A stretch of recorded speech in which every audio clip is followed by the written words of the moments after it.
ಬನ್ನಿ ಭಾನುವಾರ ಇವತ್ತು ಶಾಪಿಂಗ್ ಕರ್ಕೊಂಡು ಹೋಗ್ತೀನಿ. ನೋಡಿ ನನ್ನ ಹೆಂಗಾಗಿದೆ ಎಲ್ಲೇ ಹಚ್ಬಿಟ್ಟಿದ್ದೀನಿ ತಲೆಗೆಲ್ಲ.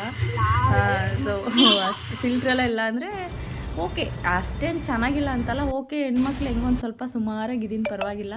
ಇದು ಸ್ವಪ್ನ ಬುಕ್ ಸ್ಟಾಲ್ ಥರನೇ ಇದೆ, ತುಂಬ ಚೆನ್ನಾಗಿದೆ. ಬುಕ್ಸ್ ಕಲೆಕ್ಷನ್ ತುಂಬ ಚೆನ್ನಾಗಿದೆ. ಸೊ ನಾನು ಗೃಹಭಂಗ ತೊಗೋಬೇಕಂತ ಹೋಗಿದ್ದೆ, ಎಸ್ ಎಲ್ ಭೈರಪ್ಪ ಅವ್ರದ್ದು, ಅದಿರಲಿಲ್ಲ. ಸೊ ಹಾಗಾಗಿ ಬೇರೆ ಸ್ವಲ್ಪ ಬುಕ್ಸ್ನ ನೋಡಿದ್ದೆ, ಅದು ತೊಗೋಬೇಕಂತ ಅದೆಲ್ಲ ಸಿಕ್ತು.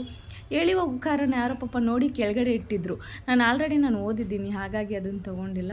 ಬೇರೆಯವರೆಲ್ಲ ಏನೇನು ಶಾಪಿಂಗ್ ಹೋಗ್ತಾರೋ ಗೊತ್ತಿಲ್ಲ. ನನಗೆ ಬುಕ್ಸ್ ಶಾಪ್ ಮಾಡೋದಂದರೆ ತುಂಬ ಇಷ್ಟ. ನನಗೆ ನನ್ನ ಒಂದು ಮನೇಲಿ ಒಂದು ಪುಟ್ಟ ಲೈಬ್ರರಿ ಮಾಡ್ಕೋಬೇಕನ್ನೋದು ಆಸೆ. ನನ್ನ ಮನೆ ಕೂಡ ನಾನು ಲೈಬ್ರರಿ ಮಾಡ್ಕೊಂಡು ತೋರಿಸ್ತೀನಿ ನಿಮಗೆ. ಒಂದು 6, 7 ಬುಕ್ಸ್ ತೊಗೊಂಡೆ ನಾನು. ಜನ ಹೇಳ್ತಾರೆ ಏನಾದರೂ ನಾನು ಭಗವದ್ಗೀತೆ ಬಗ್ಗೆ ಹಾಕಿದಾಗ ಅವ್ರ ಬುಕ್ಸ್ ಓದಿ, ಬುದ್ಧವ್ರದ್ದು ಓದಿ, ಅಂಬೇಡ್ಕರ್ ಅವ್ರ ಬುಕ್ಸ್ ಓದಿ ಅಂತ ಹೇಳ್ತಾರೆ. ನಿಮಗೆ ಯಾರು ಹೇಳಿದ್ದು ನಾನು ಅದು ಯಾವುದು ಓದಿಲ್ಲ ಅಂತ?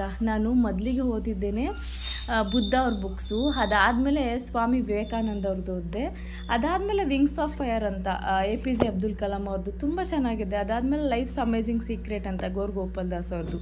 ಇದೆಲ್ಲ ಬುಕ್ಸ್ ಓದಿದ ಮೇಲೆ ನಾನು ಈಗ ಬೇರೆ ಬೇರೆ ಬುಕ್ಸ್ ಓದ್ತಾ ಇರೋದು. ನನಗಂತೂ ತುಂಬ ಇಷ್ಟ. ನೀವು ಕೂಡ ಬುಕ್ಸ್ ಓದೋದು ಶುರು ಮಾಡಿ, ತುಂಬ ಚೆನ್ನಾಗಿ ಅನಿಸುತ್ತೆ.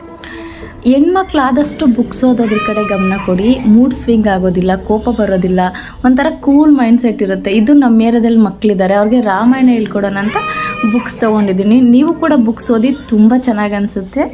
ಜೈ ಶ್ರೀರಾಮ್.